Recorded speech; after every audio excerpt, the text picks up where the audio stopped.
In Stanley Hauerwas and Willimon's book Resident Aliens, one of the most important ideas that they encourage is that of truth-telling. Now that may seem obvious, right? We're Christians. We're not supposed to lie. Well, actually, they are trying to remind us of one specific truth, and that is a twofold truth.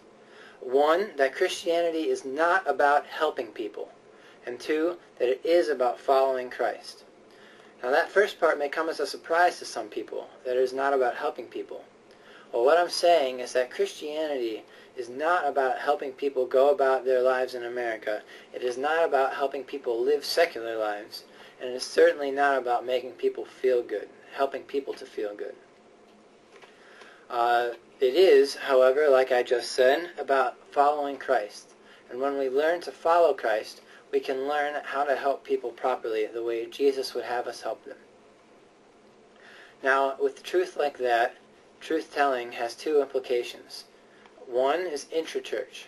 And this intra-church implication means that when we go astray, we'll have others to tell the truth to us and bring us back to the path. And two, it has an extra-church implication. That means that we will go out and boldly speak the truth to non-Christians. The truth being that Christ died for us and was rose again. And then that is why we follow the ethics we do. We cannot just push our ethics on non-Christians because, besides, what reason do they have to follow them? They do not have a story like Christians do. Now, if we act like this, what will it mean? Well, I have an example. It's the story that Hauerwas and Willimon told in their book. The story begins with a pastor who's he's a new pastor for a new congregation, and he is learning how to lead this congregation and how to meet their needs. This pastor comes up with the idea and proposes a daycare center. After all, the church has extra room, so it would be good stewardship. The church can make some extra money, so it's an income generator. It will possibly be a way to recruit new members. And not only that, but it's hard enough for people to put food on the table. So this will give them an opportunity for both parents to work, and the church would be able to help them do that. But this story is not about the pastor. This story is about Gladys. Gladys was a member of the Christian Education Committee at this church, the committee in front of which the pastor was proposing his daycare center.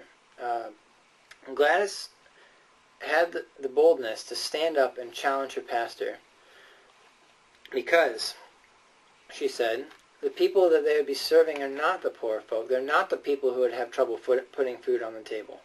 The people that they would be serving with their daycare center are people who would use their extra income to buy a new car or to buy a summer home or an extra TV. These are all things that people don't need. And she said, how can the church stand up and encourage these warped values? These values that place importance on having things, these values that don't place an importance on following Christ and being the church. Well, the pastor, he listened and he understood. And fortunately, in this case, he dropped the proposal for the daycare center. Now, how many churches these days are looking to build a daycare center or a bookstore or a cafe, anything in their church to raise income and to help people busy themselves, help busy people stay busy? If we tell the truth to each other, it will help the church stay off a path of secularization that so many churches are on these days. So many churches are going down this path of materialism and secularization, where they will change the church to be like America so that Christians don't have to change to be like the church. And that is wrong, and that is why truth-telling is important, why truth-telling is one of the most important things that we can have in this church. And truth-telling means love, also means love for each other. Like I said before, truth-telling, one of its implications is that we'll bring each other back to the right path when we go astray. One of the other most important themes in this book was that of community, that we are living too much as individuals as the rest of America would have us live.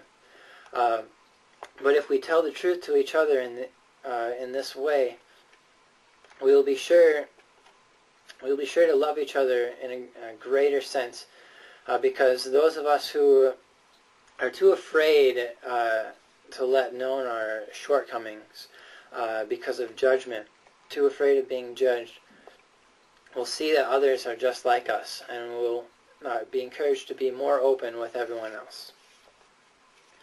Well, now this idea seems well and good, but how do we do it? Well, number one thing is boldness. People have to be bold. And not everyone is bold, I understand. But it's a state of mind that can be practiced and developed. Because, after all, telling the truth is not an easy thing to do. And it might even offend some people, particularly the people who come to church just to get a good feeling about themselves. Also, it will require leaders.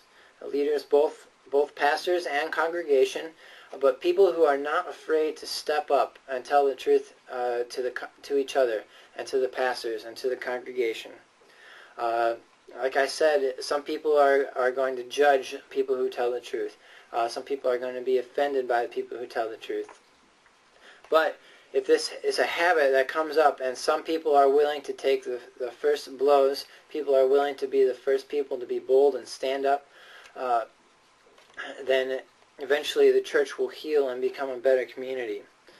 And finally, the last thing that I think is important, as an important step to becoming a truth-telling community, is accountability. First, there's accountability between pastors and congregation, like we had with Gladys and her pastor. The congregation needs to let the pastor know their needs, because every congregation is different. And the pastor has to be committed to keeping the church on the right path. The second type of accountability we're talking is within the congregation. And one great way that I've seen this done is through small groups. Split off the church into groups of 10 or less. Make sure that there are bold leaders in groups like this that are not afraid to tell the truth. And in this way, people won't be as afraid to talk to each other. And it won't be a long, drawn-out process as if you had a 500-member congregation do this every Sunday.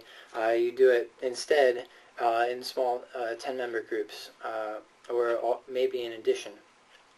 But if we take steps like this, then we will become a truth-telling community, and in that case, we will become a more faithful church.